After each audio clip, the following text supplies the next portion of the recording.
Hello friends, कैसे हैं आप सब। आई होप आप लोग स्वस्थ होंगे, अपनी तैयारी में व्यस्त होंगे। आज हम डिस्कस करेंगे REET SST previous year question paper.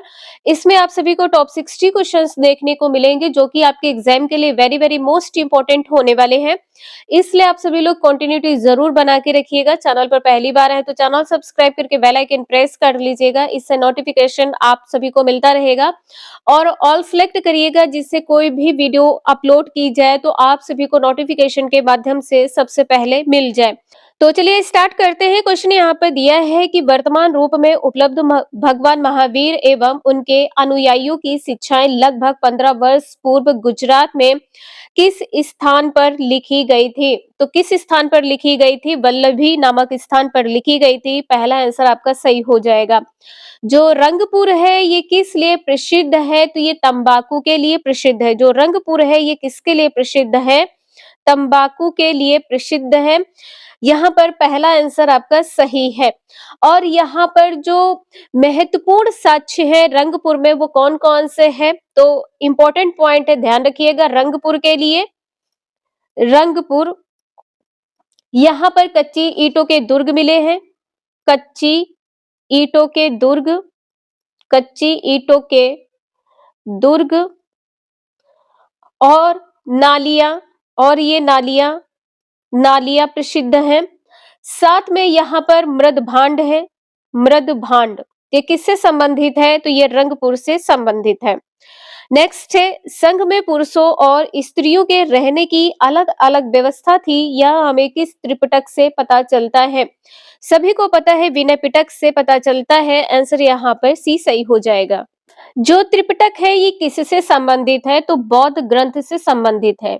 जो त्रिपिटक है किससे संबंधित है? बौद्ध ग्रंथ से संबंधित है। इसमें त्रिपिटक में क्या है? तो इसमें हो जाएगा सुत्त पिटक, इसमें हो जाएगा सुत्त पिटक। दूसरा आपने देखा है विनय पिटक, दूसरा है विनय पिटक। तीसरा है अभिधम्म पिटक, तीसरा है अभिधम्म पिटक। अभिधम्म पिटक ये किससे संबंधित है? बौद्ध ग्रंथ से संबंधित है। और जो बौद्ध ग्रंथ है ये किस भाषा में लिखे गए हैं? तो ये हो जाएगा पाली भाषा में। बौद्ध ग्रंथ किस भाषा में लिखे गए हैं? पाली भाषा में लिखे गए हैं। और जो बुद्ध के जीवन संबंधी घटना है इसका वर्णन किस में मिलता है? तो घटना का जो वर्णन है ये जातक कथाओं में मिलता है। जातक कथाओं में वर्णन मिलता है। यहाँ पर आप सभी लोग जितने भी क्वेश्चंस देख रहे हैं ये आपके एग्जाम के लिए वेरी वेरी मोस्ट इंपॉर्टेंट है। और जितने भी आप सभी के प्रैक्टिस कंप्लीट यहाँ पर हुए हैं, 10 से 12 प्रैक्टिस सेट कंप्लीट हो चुके हैं। तो आप सभी लोग रिवीजन करते रहिएगा। 100% आप सभी का 50 प्लस स्कोर होगा एसएसटी पेपर 2 में। नेक्स्ट है, कौन सी नदियों ने मगध के यातायात, जल वितरण एवं जमीन को उपजाऊ बनाने में महत्वपूर्ण योगदान दिया है? तो ये नदी कौन सी है? गंगा सोन नदी है। आंसर यहाँ पर आपका दूसरा सही हो जाएगा। जो गंगा व सोन नदी है ये कहाँ से होकर बहती है? तो मगध से होकर बहती है। ये कहाँ से होकर बहती है? मगध से होकर बहती है। यहाँ पर आपका दूसरा आंसर सही है। इसके बाद में क्वेश्चन नंबर नेक्स्ट दिया है अशोक के बारे में। अशोक के जो अधिकांश अभिलेख हैं ये किस भाषा में लिखे गए हैं और लिपि क्या है? तो जो अशोक के अभिलेख हैं ये किस भाषा में लिखे गए हैं? भाषा है प्राकृत, भाषा प्राकृत है और लिपि ब्राह्मी है। लिपि क्या है? ब्राह्मी है। और अन्य भाषा में भी लिखे गए हैं। अन्य भाषा क्या हो जाएगी? यूनानी भाषा। जो अधिकांश अभिलेख हैं ये किस भाषा में लिखे गए हैं? यूनानी भाषा में लिखे गए हैं और आरमेइक भाषा में भी लिखे गए हैं। आरमेइक भाषा में भी लिखे गए हैं। आंसर आपने देखा है पहला सही है। और जो यूनानी और आरमेइक भाषा में जो अभिलेख है ये कब मिला है और कहां से मिला है? तो ये भी ध्यान रखिएगा। ये मिला है अफगानिस्तान के कंधार से मिला है। मिला कब है ये भी ध्यान रखिएगा। तो 2250 वर्ष पहले, 2250 वर्ष पुराना अभिलेख है। पुराना अभिलेख है। आपके एग्जाम के लिए ये question very very most important होने वाला है। इसके बाद में है वह कौन सा भूभाग था जो ब्राह्मणों को दान दिया जाता था तथा भूमि कर व अन्य प्रकार के कर राजा द्वारा नहीं वसूले जाते थे। देखिए यहाँ पर ये कहा गया है जो भूभाग था वो ब्राह्मण को तो दान में दे दिया जाता था लेकिन उनसे किसी भी प्रकार का कर नहीं लिया जाता था। ये किस प्रकार का भूभाग था? आंसर यहाँ पर अग्रहार हो जाएगा। आंसर यहाँ पर बी सही है, अग्रहार। अग्रहार और यहाँ पर क्या हो जाएगा, कौन सा भूभाग है? तो 3 भूभाग है। पहला है अग्रहार, दूसरा है ब्रह्मदेव, दूसरा ब्रह्मदेव, तीसरा है देहभूमि, तीसरा है देहभूमि। ये जो भूभाग है इनको ब्राह्मणों को जब दान में दिया जाता था तो उनसे भूमि कर व अन्य प्रकार के कर राजा नहीं लेता था या वसूलते नहीं थे। तो बी आंसर यहाँ पर आपका सही है। अग्रहार जो है ये संस्कृत में वर्णित है, संस्कृत में वर्णित है अग्रहार। पूछ लिया जाए कि किस में वर्णित है तो संस्कृत में। और अग्रहार को कहते क्या है? यदि ये आ जाए तो आंसर क्या होगा? तो पट्टे के अधिकार से मुक्त भूमि, पट्टे के अधिकार से मुक्त भूमि, अधिकार से मुक्त भूमि। अगर आप लोगों को थोड़ा भी समझ में आ रहा हो तो प्लीज एक लाइक जरूर कर दीजिएगा और कमेंट करके बताइएगा कि आप लोगों को यहाँ पर समझ में आ रहा है या नहीं। क्वेश्चन नंबर नेक्स्ट है प्रयोग प्रशिष्ट। देखिए यहाँ पर जब प्रैक्टिस सेट स्टार्ट किया था तो आप सभी को पहले ही ये क्वेश्चन करवाया है, तो आप सभी लोग इसका आंसर कमेंट करके जरूर बताएं। आंसर यहाँ पर क्या होगा? तो प्रयोग प्रशिष्ट की रचना जो है ये समुद्रगुप्त के राजकवि हरिसेन ने की थी। तो हरिसेन ने किस भाषा में की थी? आंसर यहाँ पर आपका संस्कृत सही हो जाएगा, संस्कृत भाषा में। किस भाषा में? तो संस्कृत भाषा में की थी। और जो ये प्रयाग प्रशस्ति है इसमें किसका वर्णन मिलता है? तो समुद्रगुप्त की विजय व नीति का पूरा वर्णन मिलता है, विजय व नीति। किसी भी प्रकार से कोई भी क्वेश्चन कहीं से भी पूछा जा सकता है, इसलिए आप सभी लोग इसका एक्सप्लेनेशन जरूर ध्यान रखिएगा। विजय व नीतियों का, विजय व नीतियों का पूरा वर्णन मिलता है, नीतियों का पूरा वर्णन किस में मिलता है? प्रयाग प्रशस्ति में। और जो ऐहोल अभिलेख है ये क्या है? तो ये एक प्रशस्ति अभिलेख है। जो ऐहोल है ये क्या है? प्रशस्ति अभिलेख है। ऐहोल अभिलेख क्या है? ऐहोल जो अभिलेख है ये क्या है? प्रशस्ति अभिलेख है। नेक्स्ट है शुंग वंश की स्थापना किस मौर्य सेनानायक द्वारा की गई थी? पुष्यमित्र शुंग। आंसर आपका पहला यहाँ पर सही हो जाएगा। और पुष्यमित्र शुंग कौन थे? तो शुंग वंश के पहले राजा थे। ये कौन थे? तो शुंग वंश के पहले राजा, शुंग वंश के पहले राजा थे, शुंग वंश के पहले राजा थे। पुष्यमित्र शुंग ये किसके सेनापति थे? तो यहाँ पर आप लोग ध्यान रखिएगा किसके सेनापति थे? मौर्य शासक बृहद्रथ के, मौर्य शासक बृहद्रथ के। पुष्यमित्र शुंग कौन थे? तो बृहद्रथ के सेनापति थे। नेक्स्ट है कनिष्क का राजकवि चुने जिसने बुद्ध की जीवनी यानी कि बुद्ध चरित की रचना की है। बी आंसर सही हो जाएगा, अश्वघोष है। बुद्ध चरित क्या है? तो ये संस्कृत का महाकाव्य है। ये क्या है? तो संस्कृत का महाकाव्य है, संस्कृत का महाकाव्य है। आंसर आपका यहाँ पर बी सही है। शूद्रक ने किसकी रचना की है? मृच्छकटिकम की, मृच्छकटिकम की रचना की है। नेक्स्ट है मुगल प्रांतों में एक प्रशासनिक प्रमंडल कौन सा था? जो प्रशासनिक प्रमंडल है ये परगना था। आंसर यहाँ पर आपका डी सही हो जाएगा, परगना। नेक्स्ट है अलवार संतों का एक मुख्य काव्य संकलन जिसे तमिल वेद के रूप में भी जाना जाता है, क्या है? नल ईरा दिव्य प्रबंधम। डी आंसर आपका सही है और इसे तमिल वेद के नाम से भी जाना जाता है। ये किसके द्वारा रचित है? तो 12 अलवरों के द्वारा रचित है, 12 अलवरों के द्वारा रचित है, 12 अलवरों के द्वारा रचित है। इसमें कितने तमिल छंद हैं? तो इसमें 4000, इसमें 4000 तमिल छंदों का संग्रह है, 4000 छंद का संग्रह पाया जाता है। क्वेश्चन नंबर नेक्स्ट है, यहाँ पर बताना है क्या सही है। मुगल शासक जहांगीर की माता किस राजपूत वंश से संबंधित थे? तो आंसर यहाँ पर आपका पहला सही हो जाएगा, कछवाहा। पहला आंसर सही है, कछवाहा। और कहीं कहीं पर कछवा लिखा होता है, कहीं कहीं पर कछवा इस प्रकार से लिखा होता है, तो ध्यान रखिएगा। कछवा की कौन थी? तो ये राजकुमारी थी। कछवा की कौन थी? राजकुमारी थी। आंसर आपने देखा है, पहला सही है। और जहांगीर ने किस प्रकार के सिक्के का प्रचलन किया है? किस प्रकार के सिक्के का प्रचलन किया है? तो यहाँ पर क्या हो जाएगा? निसार। यहाँ पर निसार सिक्के का प्रचलन किसने किया है? जहांगीर ने। क्वेश्चन नेक्स्ट है, यहाँ पर बताना है, ये फल एक दिन हमारे ही मुंह में आकर गिरेगा। 1851 में गवर्नर जनरल लॉर्ड डलहौजी ने यह कथन किस रियासत के बारे में कहा था? तो रियासत यहाँ पर अवध हो जाएगा। आंसर आपका यहाँ पर भी सही है, अवध। नेक्स्ट है, प्रत्यक्ष कार्यवाही दिवस हेतु कौन सा दिन निर्धारित किया गया था? प्रत्यक्ष कार्यवाही के लिए तो 16 अगस्त 1946। 16 अगस्त 1946 आंसर आपका यहाँ पर डी सही हो जाएगा। इसके बाद में है क्वेश्चन नंबर नेक्स्ट, किस संविधान संशोधन के द्वारा भारत में वयस्क मताधिकार की आयु 21 वर्ष से घटाकर 18 वर्ष की गई? तो आंसर यहाँ पर 61वां, यहाँ पर आंसर आपका भी सही हो जाएगा, 61वां संविधान संशोधन अधिनियम के द्वारा। और जो ये संशोधन अधिनियम है, ये कौन सा है? तो 1988 के रूप में भी इसको जाना जाता है। 1988 संविधान संशोधन है।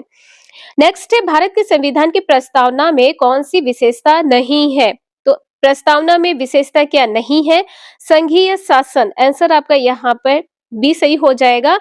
जो भारत है, एक संघीय प्रणाली है, एक संघीय प्रणाली है, एक संघीय प्रणाली है।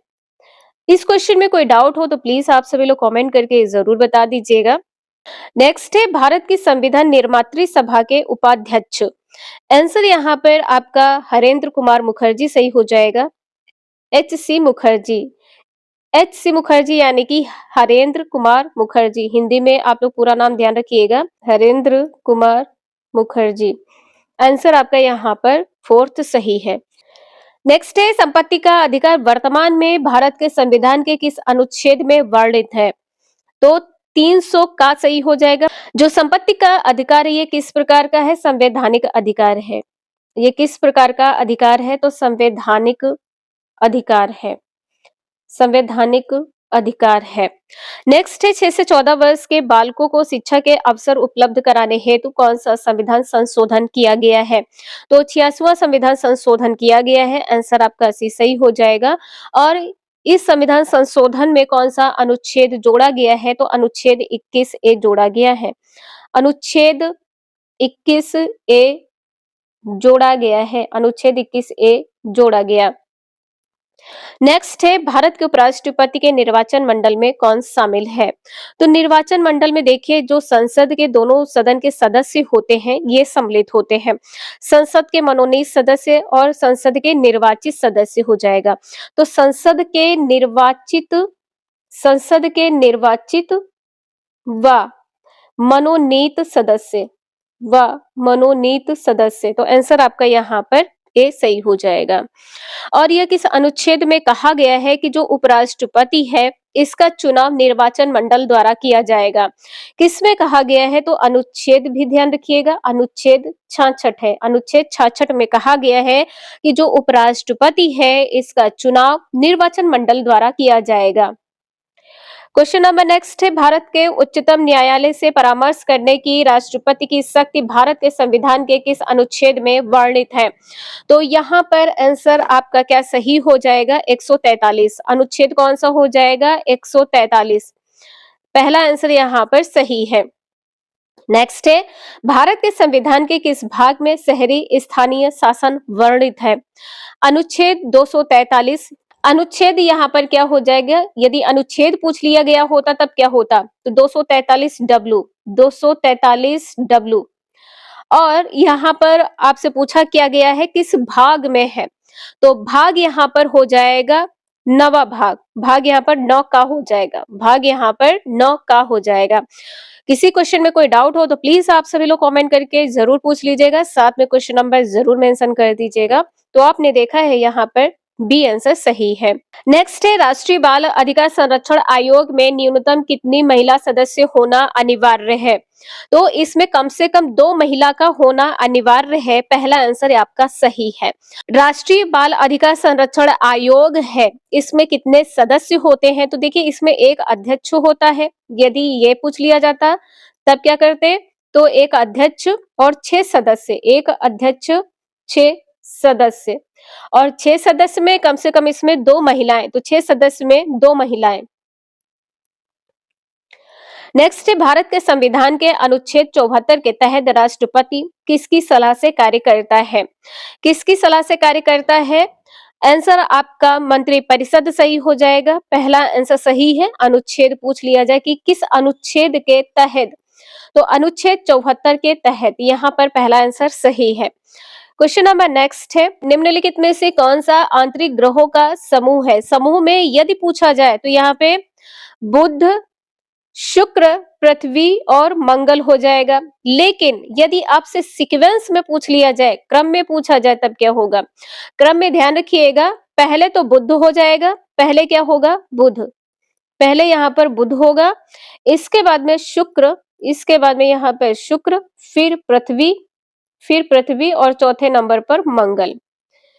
इसे आप लोग जरूर ध्यान रखिएगा, आंसर आपका बी सही है। क्वेश्चन नंबर नेक्स्ट है निम्नलिखित में से क्रमशः अक्षांश व देशांतर के संबंध में सही अभिव्यक्ति क्या है, तो आंसर आपका सही हो जाएगा 23 डिग्री उत्तर से 66 डिग्री पूर्व, 23 डिग्री उत्तर से 66 डिग्री पूर्व, ये क्या है, पृथ्वी पर स्थित एक बिंदु के निर्देशांक है, बिंदु के निर्देशांक है, बिंदु के निर्देशांक है।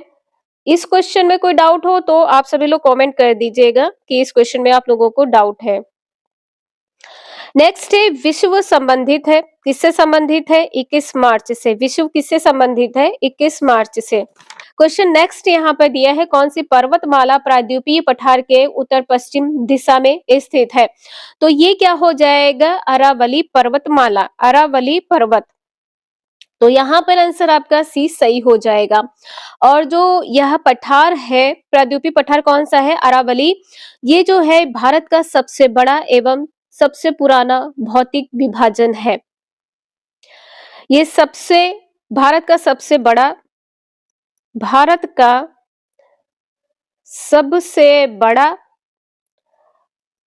व सबसे पुराना, सबसे बड़ा व सबसे पुराना भौतिक विभाजन भी पूछा जा सकता है, तो इसे ध्यान रखिएगा, अरावली है भौतिक विभाजन, आंसर आपका यहाँ पर सी सही है। क्वेश्चन नंबर नेक्स्ट है निम्नलिखित में से कौन सा अंतर्जनित बलों से संबंधित है, विस्फोट होता है, तो विस्फोट तो कहीं लिखा नहीं है, तो ज्वालामुखी, भूस्खलन और भूकंप, और चौथा यहाँ पे ध्यान रखिएगा विस्फोट, चौथा यहाँ पर क्या हो जाएगा विस्फोट, आंसर आपका यहाँ पर बी सही है। क्वेश्चन नंबर नेक्स्ट है 1947 में भारतीय पुरातत्व सर्वेक्षण के तत्कालीन डायरेक्टर जनरल थे, कौन थे, तो अलेक्जेंडर कनिंघम, आंसर आपका ए सही हो जाएगा, अलेक्जेंडर कनिंघम। नेक्स्ट है कि सातवाहक शासक ने स्वयं को अनूठा ब्राह्मण यानी कि एक बहमना एवं क्षत्रियों के दर्प का हनन करने वाला बताया है, तो यहाँ पर डी आंसर यहाँ पर सही हो जाएगा, गौतमी पुत्र श्री सातकर्णी, आंसर आपका सही है। नेक्स्ट है अगस्त माह में भारत में उपोष्ण कटिबंधीय पूर्वी जेट स्ट्रीम धारा किस अक्षांश पर प्रवाहित होती है, तो आंसर यहाँ पर आपका 27 डिग्री उत्तर सही हो जाएगा। और यदि आपसे ये पूछ लिया जाए कि चलती किसके मध्य है, तो 27 डिग्री से 30 डिग्री उत्तर पश्चिम, से 30 डिग्री उत्तर पश्चिम यानी कि नॉर्थ वेस्ट। नेक्स्ट है राजस्थान के प्रदेशों का उत्तर से दक्षिण दिशा में अवस्थिति का सही क्रम क्या है, तो सही क्रम यहाँ पर सी आंसर सही होगा, शेखावटी प्रदेश है, विंध्य श्रेणी है, लूनी बेसिन है, माही का मैदान, सी आंसर आपका सही है। नेक्स्ट है, निम्नलिखित में से अरब सागरीय अपवाह तंत्र का उदाहरण क्या है? आंसर आपका पहला सही हो जाएगा, मेनाल, कोठारी, बेडच। पहला आंसर सही है। नेक्स्ट है, सुमेलित कीजिए अभयारण्य का नाम और वन्य जीव। आंसर आपका यहाँ पर क्या सही होगा? तो देखिए, जो सीता माता अभयारण्य है ये किससे संबंधित है? उड़न गिलहरी से संबंधित है। तो थर्ड का डी सही है। थर्ड का डी यहाँ पर देख सकते हैं, थर्ड का डी यहाँ पर सिर्फ पहले में दिया है। तो पहला आंसर आपका सही हो जाएगा, CADB, CADB। नेक्स्ट है, इसमें आपको सुमेलित करना है क्या सही है? तो इसमें भी आपको इसी प्रकार से देखना है। जो जिप्सम है, जिप्सम क्या है? एक प्रकार का उर्वरक है। जिप्सम क्या है? एक प्रकार का उर्वरक है। तो थर्ड का यहाँ पर बी होना चाहिए।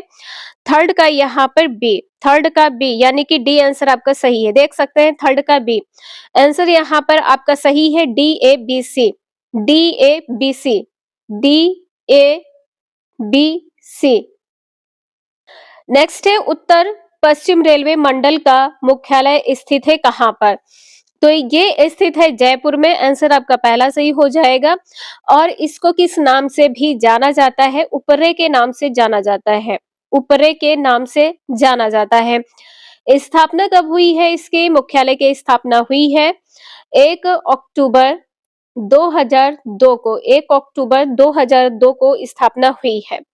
नेक्स्ट है, राणा सांगा की मृत्यु कब हुई है? राणा सांगा की जो मृत्यु है ये 30 जनवरी 1528 को हुई है। 30 जनवरी 1528, 30 जनवरी 1528। मृत्यु किस प्रकार से हुई है? तो इनके सरदारों ने जहर दे दिया था। सरदारों ने जहर दे दिया था। जहर से, सरदारों ने जहर से मार दिया, जहर से मार दिया था। तो आंसर आपने देखा है, पहला सही है। नेक्स्ट है, विश्वनोई संप्रदाय के प्रवर्तक कौन थे? यहाँ पर जामभोजी है, जामभोजी। सी आंसर आपका सही है, जामभोजी। और इनको अन्य किस नाम से जानते हैं? जम्भेश्वर के नाम से जानते हैं। जम्भेश्वर, जम्भेश्वर के नाम से भी जानते हैं। इनका जन्म कब हुआ था? तो इनका जो जन्म है जामभोजी का 1451 में हुआ था। कहां पर हुआ था? राजस्थान के नागौर जिले में। कहां पर हुआ था? नागौर जिले में हुआ था। और नागौर जिले के किस गांव में हुआ था? तो पिपासर, पिपासर गांव में हुआ था। पिपासर गांव में हुआ था।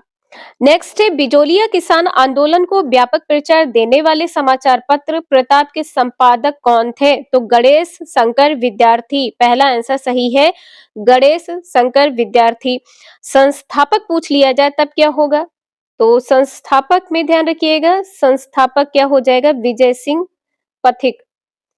विजय सिंह पथिक इसके संस्थापक हैं। नेक्स्ट है, राजस्थान एकीकरण के प्रथम चरण में मत्स्य संघ की स्थापना कब हुई? तो 18 मार्च, 18 मार्च 1948। 18 मार्च 1948 बी आंसर सही है। नेक्स्ट है, 1919 में राजस्थान सेवा संघ की स्थापना विजय सिंह पथिक द्वारा की गई है। राम नारायण चौधरी द्वारा और हरि भाई किक्कर के योगदान से हुई है कहां पर? तो ये हुई है वर्धा में। आंसर आपका डी सही हो जाएगा, वर्धा। नेक्स्ट है, पिछोला झील का निर्माण किस शासक के काल में हुआ है? तो आंसर आपका यहाँ पर महाराणा लाखा हो जाएगा। बी आंसर आपका सही है, महाराणा लाखा। और इस झील का निर्माण किया किसने है? बनवाया किसने है? एक बंजारे ने बनवाया था। किसने बनवाया था? एक बंजारे ने बनवाया था, जिसको क्या कहते हैं? जिप्सी, जिप्सी कहते हैं। आंसर यहाँ पर आपका बी सही है। नेक्स्ट है, सवाई जय सिंह द्वारा लिखित जय सिंह कारिका नामक ग्रंथ किस विषय से संबंधित है? तो ज्योतिष विषय से संबंधित है। पहला आंसर आपका सही है।